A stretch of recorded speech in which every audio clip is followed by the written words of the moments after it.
everybody. I'm happy to join the fourth class medical student for series of lectures about cardiovascular disease. The title of our lectures today is the acute coronary syndrome. It's a clinical syndrome caused by acute myocardial ischemia. It consists of three categories: unstable angina, ST segment elevation MI, and ST segment elevation MI. The ST segment elevation, previously called acute myocardial infarction, full thickness, while non-STEMI is non-acute myocardial, partial thickness.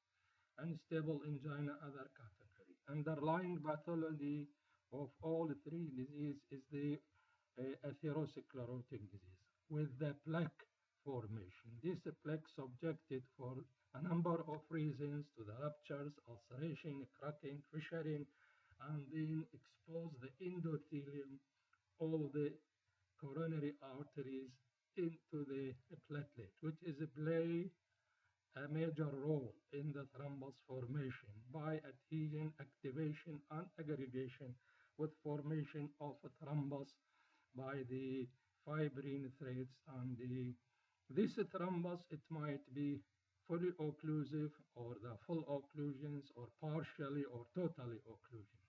In a coronary presented as acute coronary syndrome. As we said, it's unstable angina, STEMI, and non-STEMI. In other vascular bed, like brain is the stroke, or transient ischemic attack in lower limb is critical leg syndrome, and sometimes in the sudden cardiac death. Clinical classification of chest pain before rush to the clinical presentation are three types: typical angina, typical chest pain, called definitive, and atypical is probably ischemic pain and non-cardiac chest pain. Three criteria: substernal chest pain, characteristic and quality of ischemia provoked by exertion, heavy exertion, emotional stress, relieved by race glycerin trinitrate. This criteria is a typical, definitive chest pain, ischemic chest pain. While if two of them, it's probably, while one or less, it is unlikely to be non-ischemic chest pain. There is a common causes or common aggravating factor of this angina chest pain is a physical exertion, cold exposure, heavy meals, and intense emotion, and there is less common factors too. Classical anginal symptoms is the main presentation of acute coronary syndrome. Include the substernal chest pain, shortness of breath, diaphoresis, and the angina equivalent. This angina equivalent either exertional dyspnea, fatigue, nausea, and vomiting, while clinical sign is limited. New mitral regurgitation, S3, S4 gallop, and Pacer valves of the heart failure. In unstable angina and STEMI, non-STEMI can't differentiate it easily.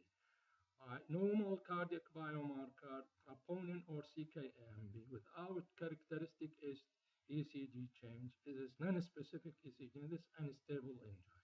While non-STEMI positive biomarker, there is no ST segment elevation or ST segment equivalent, and non-specific ST change is non-STEMI. While in STEMI there is a positive biomarker, ST segment elevation in two or more contagious lead and ST segment equivalent. These include left bundle branch block, new one, and posterior wall MI.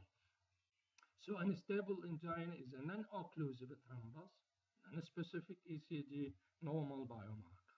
While non-occlusive thrombus sufficient to cause tissue damage but not to the mild necrosis, and there is no ST segment elevation, but ST segment depression might be present or not, T-wave change on the elevated biomarker. While in STEMI full-blown picture, total occlusion, total thrombus, complete thrombus occlusion, ST segment elevation, or a new left bundle branch block, elevated biomarkers, and this means severe septum damage. Diagnosis of acute coronary syndrome usually by full history and thorough physical examination. ECG is a gold standard, and biomarker like troponins or the CK-AMB, echocardiography we need sometimes, and angiography. Echocardiography show regional wall motion abnormalities in acute coronary syndrome related to the coronary artery involved. This may be especially useful in patients with left bundle branch, new mitral regurgitation, or complication of acute MI. In unstable angina, there are three characteristics. Any one of these, so we mentioned this chest pain is the unstable angina.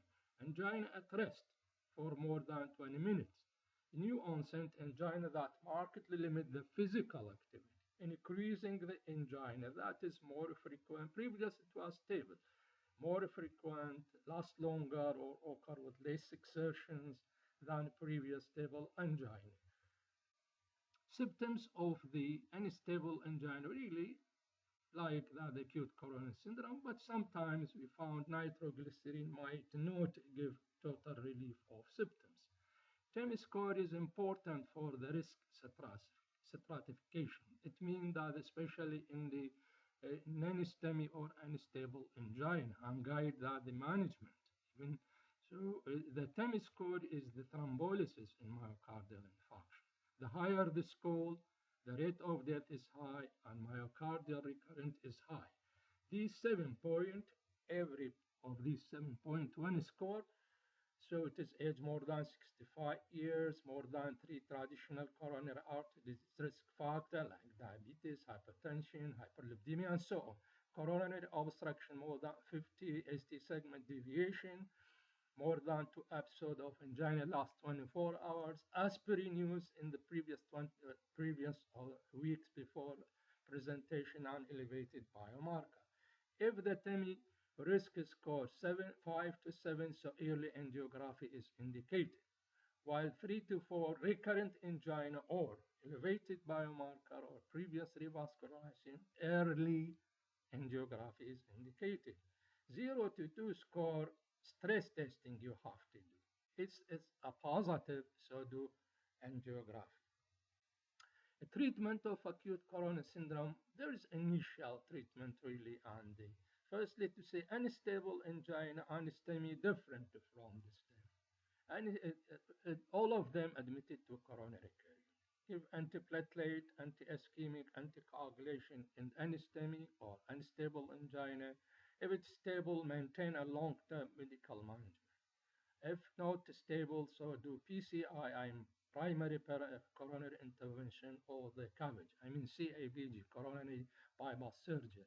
In STEMI, after admission, stabilizations with antiplatelet, anti-ischemia, pain relief, oxygen, anticoagulation therapy. For PCI is treatment of choice, or CABG. If it's not available, do thrombolysis. And admit the patient, bed rest, oxygen, all of them, ECG monitoring, DC available, nitroglycerin, beta blocker, AC inhibitor, antiplatelet therapy, anticoagulation, relief of the pain by using morphine. And if the patient, any one of these unstable angina, acute coronary syndrome, discharge on the maintenance therapy, antiplatelet therapy, beta blocker, calcium channel blocker, lipid lowering agent, AC inhibitors. So bed rest, antiplatelet, anticoagulation, beta blocker, and ST segment elevation is not the only cause of T segment elevation, myocardial infarction. There is other differential diagnosis you have to put in your mind. Consider acute pericarditis, left ventricular aneurysm, tachystopa stress, or cardiomyopathy, broken heart syndrome, or coronary vasospasm, vasospasms, normal variant ECG. This is the ST segment elevation with J-point elevations, thrombostoning elevation. This is acute myocardial infarction. This is STEMI, ST segment elevation, anterior wall myocardial infarction. This is coronary vasospasm, although ST segment elevation. Left ventricular hypertrophy. This is the early repolarized, normal, young adult, but J-point not elevated. This concave ST segment elevation with PR depression is the PR segment depression is the characteristic of the pericarditis. This is the left ventricular aneurysm, acute STEMI with the persistent ST elevation a few weeks later.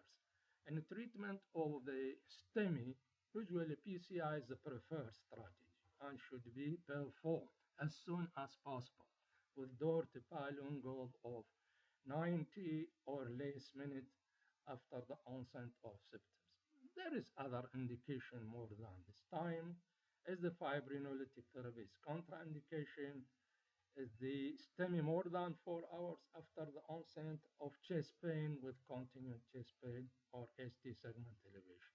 History of CABG surgery, new heart failure or cardiogenic shock. Rescue PCI refer to the use of PCI when fibrinolytic therapy fails.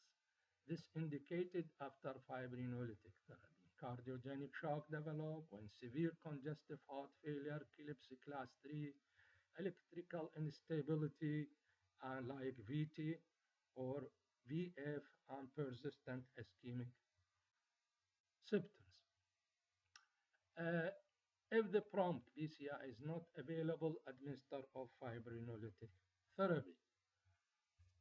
And this fibrinolytic therapy really have indication and contraindication, and there is the usually within 24 hours. After this time frame, fibrinolytic therapy is contraindicated and likely is not of benefit for the patient. Therapy is always given simultaneously with anticoagulation using fractionated heparin or low molecular weight heparin. An absolute contraindication in general, if there is a high risk of intracranial hemorrhage defined as more than 4%, then fibrinolytic therapy is contraindicated, as well as the primary PCI is preferred. In general, the following will place patient at high risk of intracranial hemorrhage, prior intracranial hemorrhage, ischemic stroke within 3 months, with some exception, non-cerebrovascular abnormalities such as aneurysm or arteriovenous malformation, non-malignant intracranial tumors, and significant closed head trauma or facial trauma within 3 months. This is some relative contraindication of the fibrinolytic treatment.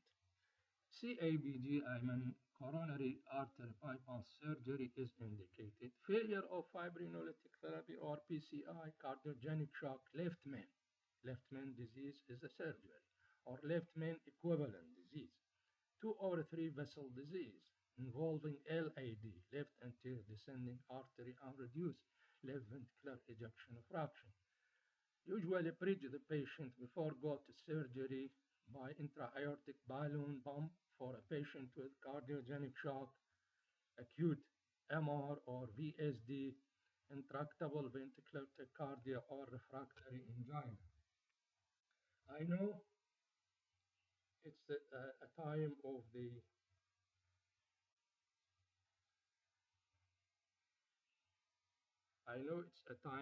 the coronavirus pandemic, so I know it's a tough and hard time for you. Protect yourself, people around you, stay home, wash your hands on regular basis, avoid crowded and social gathering, keep social distances, healthy diet, and God please you and us with peace and love. See you soon. Thank you.